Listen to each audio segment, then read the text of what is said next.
The first time I realized just how far this madness had gone was the morning I found nails scattered across my driveway, sharp and deliberate, like someone wanted me stranded, or worse. That's when it hit me. My dream home, the one I bought for its wide driveway and quiet cul-de-sac charm, had turned into a battleground because of one woman and her obsession with control. And her name was Karen. When I moved into Cedar Grove 6 months earlier, I thought I'd finally escaped the misery of cramped apartments and endless street parking. That driveway. My double garage, it wasn't just concrete, it was freedom. Pulling straight in, closing the garage, never circling the block again. That was the dream. At least until I saw the white SUV nosed into my driveway like it belonged there. At first I thought maybe it was a lost delivery driver.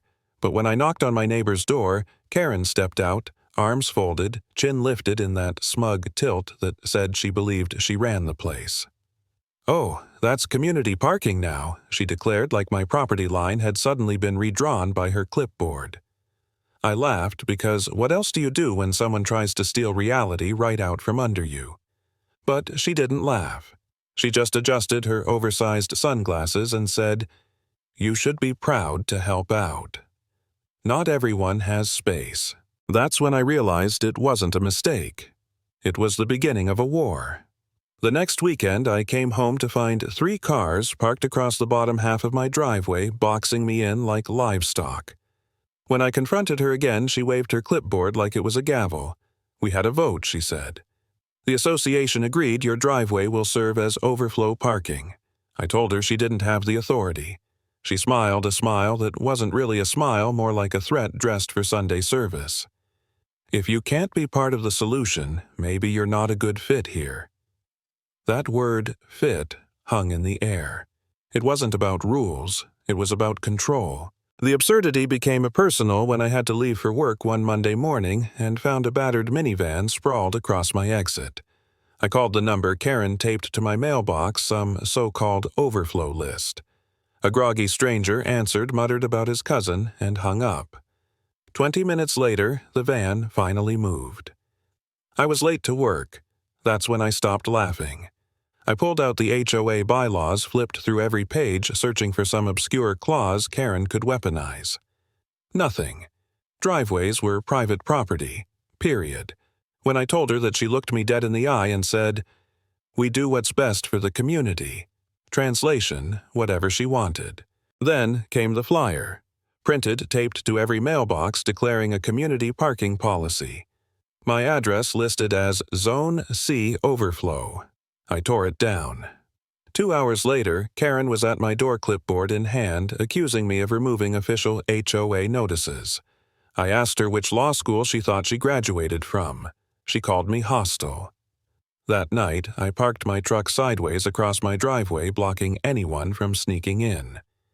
The next morning, a note sat on my windshield. Selfish. HOA will find you. That was the moment I knew this wasn't about cars, it was about territory. She couldn't stand that my driveway represented independence, something she couldn't dictate. So I started documenting. Photos, license plates, timestamps, every car that boxed me in.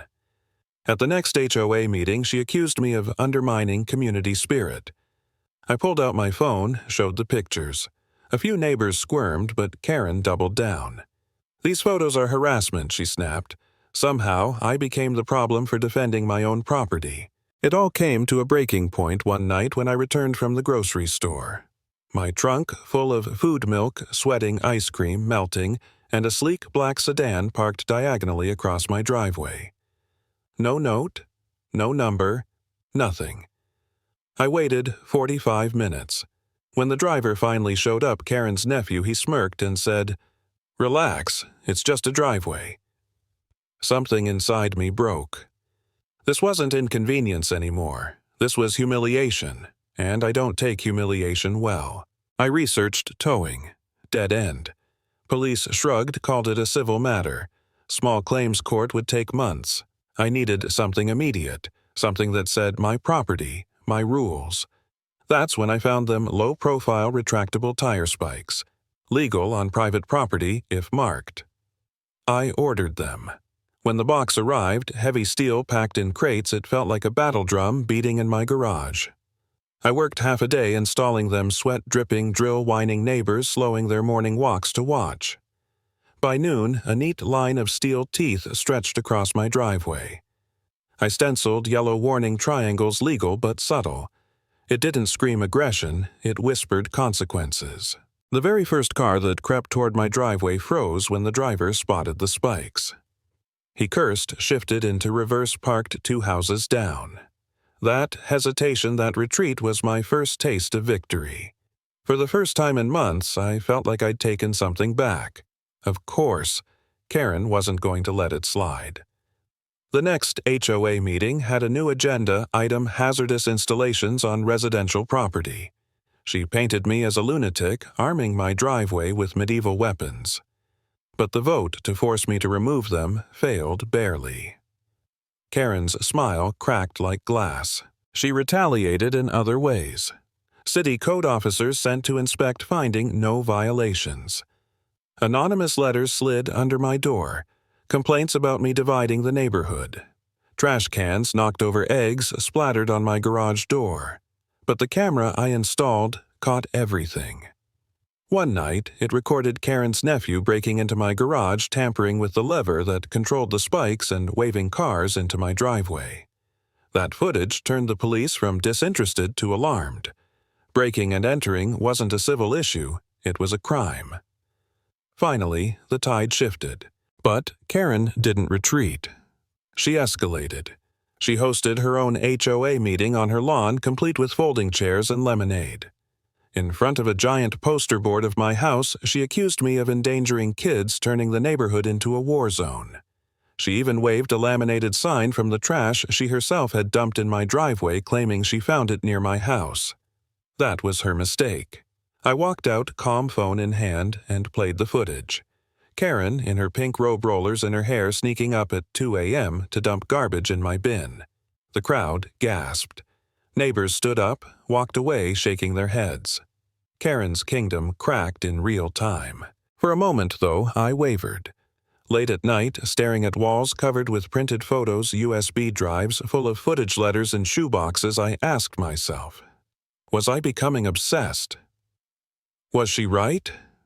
Was I the problem? Maybe selling the house, starting over, would be easier.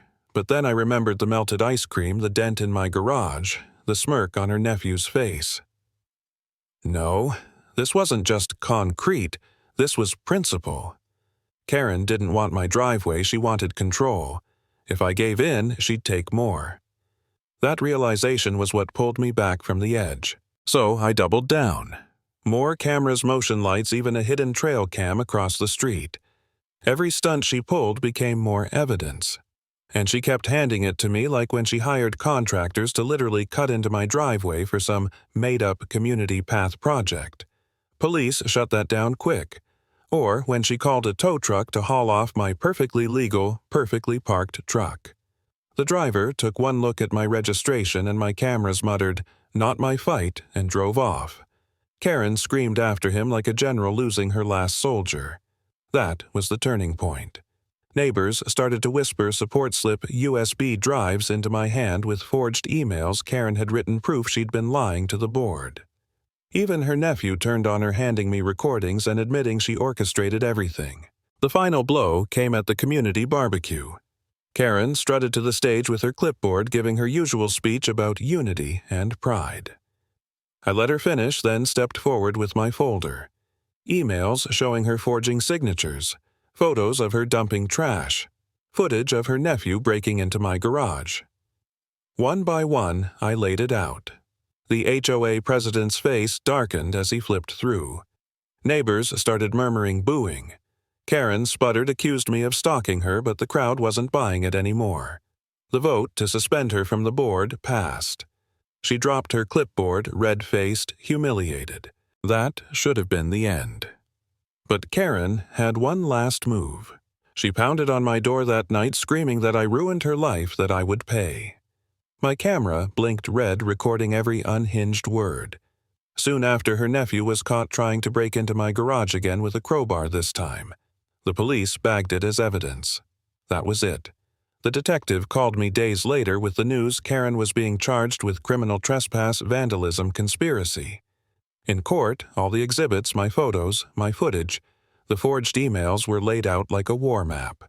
Neighbors testified. Karen shrank smaller and smaller behind the defense table. The jury didn't see a leader. They saw a bully who had finally crossed too many lines. The verdict was guilty. Probation fines community service. But her real sentence was losing the one thing she lived for control. The clipboard disappeared. The flyers stopped. Her voice carried no weight. The cul-de-sac, for the first time in months, breathed easy. And me, I still have the spikes in my driveway. They're not weapons anymore. They're just steel reminders that boundaries matter. Some people fight with anger, some with fists. But the most dangerous are the ones who fight with patience, with evidence, with strategy. And that's how I won.